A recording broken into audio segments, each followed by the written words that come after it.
Je crois qu'on est tous d'accord, les animés d'ici, ça a souvent tendance à tourner en rond. On a beaucoup de Batman, beaucoup de Superman, si de temps en temps on échange, on a un petit Justice League ou un petit Teen Titan, mais faut reconnaître que l'ensemble des personnages DC, voire l'ensemble des membres de la JLA, sont rarement adaptés. Et pourtant, courant 2019, le penchant féminin de la Sainte Trinité d'ici a eu droit à une origin story en film d'animation. Et le moins qu'on puisse dire, c'est qu'elle a été faite avec beaucoup de soin. Très bonne animation, très bonne iconisation de l'univers mythologique, très bonne BO, hein, c'est probablement la meilleure BO d'un animé d'ici, même supérieure à certains films d'ici d'ailleurs. Voilà, et je crois qu'on peut le dire sans détour, il s'agit là du meilleur film Wonder Woman. Et pas seulement le meilleur film d'animation, non, bel et bien la meilleure adaptation de Wonder Woman. Mais bon, pas au niveau du scénario, hein. On a là une histoire assez simpliste, plus que simpliste même. En gros, on a l'origine story classique de Wonder Woman, Steve Trevor débarque sur l'île des Amazones, ils sont super bonnes, tout ça. Ares y est enfermé après avoir réduit les Amazones en esclavage et les avoir plus ou moins violées, c'est sous-entendu comme ça.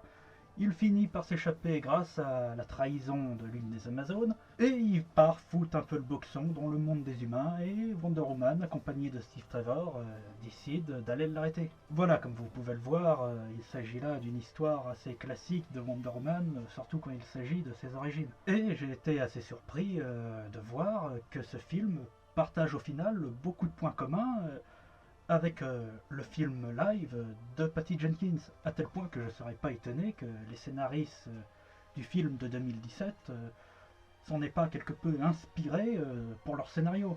Tu as même le gag du lasso qui a été repris par Joss Whedon dans Justice League. Mais en moins bien. Oui, en moins bien parce que là, dans le dessin animé, comme vous pouvez le voir, le coup du lasso, ça montre la vraie personnalité de Steve Trevor, que son côté macho dragueur ce n'est qu'une façade, là où dans le film Justice League, on se rend juste compte que le côté beauf d'Aquaman, c'est pas une façade du tout. Et que le seul truc qu'il a à l'intérieur, c'est d'être un énorme lâche en fait. Mais si ce film d'animation est si simpliste, pourquoi dans ce cas, à mes yeux, il est supérieur au film live action de 2017? Eh ben, je dirais que malgré que ce film d'animation propose les mêmes enjeux et les mêmes thématiques et les mêmes sujets que le film de Patty Jenkins, je dirais que dans l'exécution, il lui est bien supérieur. La différence notable qu'on peut noter avec le film de Patty Jenkins, c'est que là, l'action se déroule dans un monde plus contemporain, celui de 2019, et enfin dans l'univers des animés d'ici contemporains. Ce qui, ma foi, est pas plus mal, parce que le film de Patty Jenkins, qui se déroulait dans la Première Guerre mondiale, n'était pas très pertinent au niveau des faits historiques. Et même si c'est un film de super-héros, justement, vu que c'est un film de super-héros, il devrait au moins paraître un peu logique dans son contexte, si vous voyez ce que je veux dire. Non, là on est dans un univers, là on est dans l'univers contemporain des films animés classiques, et c'est pas plus mal. Au final, on a quand même une origin story qui se tient, hein, qui est très bien racontée. On a même une justification au sujet des couleurs du costume. Comme le veut la coutume, notre émissaire revêtira les couleurs de la nation étrangère en guise de respect. Par contre, l'avion invisible, lui, il sort complètement de nulle part. Mais très franchement, le film raconte très bien les origines de Wonder Woman, et puis propose d'excellents moments d'action, des combats très épiques avec une superbe animation, très bien rythmée, des super chorégraphies de combat. Mais au-delà de l'aspect esthétique et visuel, je dirais plus que c'est sur un autre aspect que le film est plus pertinent au final que le film live de Patty Jenkins. C'est au sujet de ce qui a justement fait la renommée du film de 2017, c'est-à-dire le point de vue du féminisme. Et oui, car ça c'est un point de vue qui malheureusement je n'avais pas réellement approfondi lors de de ma vidéo sur le film de Jenkins à l'époque, c'est que, et pour tout dire, c'est même un reproche que je pourrais faire à l'ensemble de ces blockbusters actuels qui essayent de surfer sur la vague du mouvement MeToo, du girl power ambiant, bah c'est que au final, ces pseudo-films féministes ne le sont pas vraiment. Eh, regardez, c'est Ray qui protège Finn, et pas l'inverse. Eh, regardez, t'as une guerrière en mini-jupe dans le No Man's Land, mec.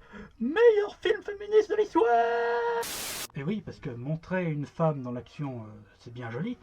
Le problème, c'est que pour faire un film féministe, ben en fait, ça suffit pas. Bon, on va encore prendre comme exemple le film Wonder Woman de Patty Jenkins. Et ben, dans ce film, je suis désolé, mais Wonder Woman, c'est pas l'héroïne du film du tout. Non, non, le vrai héros du film, c'est Steve Trevor. C'est lui le seul personnage intéressant, intelligent. C'est lui qui sait ce qui se passe, c'est lui qui sait où il faut aller. Wonder Woman serait complètement largué sans lui, je suis désolé. Et c'est lui qui accomplit l'acte le plus héroïque à la fin du film en se sacrifiant, bordel de merde. Là où Wonder Woman, au-delà de ses super pouvoirs, ben, c'est ça, elle n'a que des super pouvoirs. Le personnage de Wonder Woman, c'est un personnage tank. Si on serait dans un jeu vidéo, ça serait un personnage tank, quoi. C'est-à-dire, à part taper des Allemands dans un contexte politique dont elle ignore tout des aboutissants, des enjeux ou du contexte, tout simplement, et bah, à part ça, c'est juste Wonder Woman dans le film de Jenkins, c'est juste un personnage qui a cru toute sa putain de vie au conte de fées que lui racontait sa mère, et à aucun moment, arrivée dans le monde des humains, elle percute, elle réfléchit au monde qui l'entoure, et il faut attendre la fin du film pour se rendre compte que l'objectif qu'a suivi bêtement, sans réfléchir depuis le début, bah c'était. En fait, elle s'était gourée depuis le début, quoi. Mais sérieux, moi, quand j'ai vu la fin de Wonder Woman, j'ai eu l'impression d'avoir Philibert. Vous savez, le film Philibert où il croit buter le méchant, mais qu'en fait, il tue un parfait innocent juste parce qu'il a cru une lettre que le méchant lui avait envoyée justement pour le duper. On lui dit. Enfin bref, je ne vais pas vous raconter ce film-là. Mais bon, dans ce film d'animation, c'est clairement pas le cas. On a une Wonder Woman qui réfléchit, qui sait où aller, elle comprend le monde qui l'entoure. Enfin non, elle ne comprend pas, si vous voulez, quand elle arrive, là aussi, dans ce film-là, quand elle arrive dans le monde des humains, elle ne connaît pas les us et coutumes de New York, des États-Unis, tout ça, du monde contemporain. Mais elle s'adapte, elle essaye de comprendre, elle réfléchit ce qui se passe et même elle suit pas juste bêtement Steve Trevor, elle est très critique du monde des hommes en général, de Steve Trevor quand il essaye de la draguer lourdement. Non, là on a un vrai personnage de femme forte qui s'affirme, contrairement à l'interprétation de Gal Gadot. Parce que je vous rappelle que dans le film de Patty Jenkins, Wonder Woman, elle tombe amoureuse de Steve Trevor juste parce qu'il l'a fait danser quelques minutes sous la neige, quoi, comme une putain de princesse Disney. Et oui, parce que par exemple, comme un certain MJ parle des films de Patty Jenkins, comme en quelque sorte une sorte de film un peu Charlie, en gros que l'avantage du film Wonder Woman, en gros il disait ça, que l'avantage de ce film c'était que c'était un film sur une super-héroïne qui plaît autant aux hommes qu'aux femmes, et pour ça c'est un film Wonder Woman de Patty Jenkins, c'était un film important.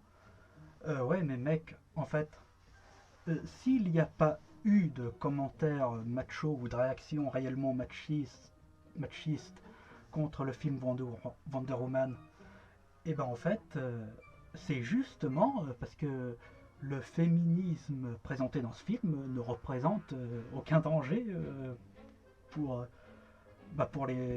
pour le machisme en fait. Après, le film d'animation, comparé au film live de 2017, propose pas une version manichéenne enfin, du féminisme, c'est-à-dire il est quand même plus subtil que le film live, quoi. Par exemple, la relation entre Steve Trevor et Wonder Woman est très bien représentée. D'un côté, on a un macho patenté, et de l'autre, une Amazone qui a été élevée depuis son enfance dans l'idée que les hommes sont malfaisants et que leur sont supérieurs en tout point. Voilà, on a deux personnages qui s'opposent complètement, mais qui pourtant se complètent. Chacun apprend des qualités et des erreurs de l'autre. Steve Trevor apprend à ne pas être juste un gros dragueur lourdeau, et Wonder Woman apprend que les hommes ne sont pas tous des gros machos qui veulent uniquement rabaisser les femmes pour assouvir leur domination patriarcale. Et pour ça, le film est au final plus subtil que le film live de Patty Jenkins. Même si ça reste une morale assez facile, je vous l'accorde, au moins c'est plus pertinent, du moins pour moi, que le film de 2017. Le film était également critique envers la société amazone, c'est-à-dire le peuple des Amazones n'est pas non plus un peuple parfait dans ce film-là. Par exemple, l'Amazone qui trahit son peuple parce qu'elle est tombée amoureuse de Arès, et ben en fait, au départ, c'était quand même une Amazone historique qui était l'une des bras droits de la reine Hippolyte, etc. Seulement, elle a fini par trahir son peuple, tout simplement parce qu'elle en avait marre de cette société où en gros les Amazones sont coupées du monde, coupées du monde des hommes, et elle avait juste envie de fonder une famille, d'avoir des gosses comme tout le monde. Ça ne l'enchantait pas de rester sur l'île entre copines, si vous voyez ce que je veux dire. Après, bon, ça reste un film assez simpliste, comme je vous l'ai dit. Par exemple, Arès, j'en ai pas encore parlé, mais le méchant Arès a des motivations plus que simplistes, mais qui fonctionnent mieux que sa version film live. Là, on n'essaye pas de lui donner une profondeur artificielle avec une espèce de morale écolo complètement bidon, qui en plus ressemble très portrait aux motivations de Zamasu dans Dragon Ball Super. Ceci dit, comme il a la voix de Black Goku, ça aurait collé. Mais non, là, Arès, si vous voulez, c'est le dieu de la guerre. Son but, c'est de provoquer les guerres. Parce que tout simplement, c'est son but, il se nourrit de la guerre, donc c'est sa raison d'être, quoi.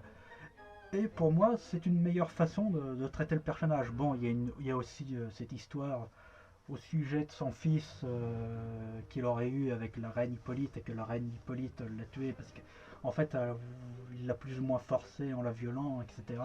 Ceci dit, ça, par contre, c'est pas tout à fait approfondi, mais c'est un truc qui aurait pu creuser. Et ça aurait été plus pertinent à creuser, par exemple, que la morale écolo façon Zamasu. Mais Arès a au moins le mérite d'être un personnage imposant et charismatique, plus que le Capitaine Moustache de le film. Je suis désolé, je critique beaucoup le film, mais avec le recul, il me ressort vraiment par les yeux. Vraiment, le film de 2017, j'avais été trop gentil lors de ma critique à l'époque. Enfin bon, du coup, je vous l'annonce tout de suite, ma critique pour Wonder Woman 94, ça va être salé. Bon, niveau VF, là aussi, rien à redire, c'est de qualité. C'était l'époque où les animés d'ici avaient une excellente VF, c'est-à-dire avant de X-Media. Et puis surtout, on a Patrick Borg, himself, dans le rôle de Ares.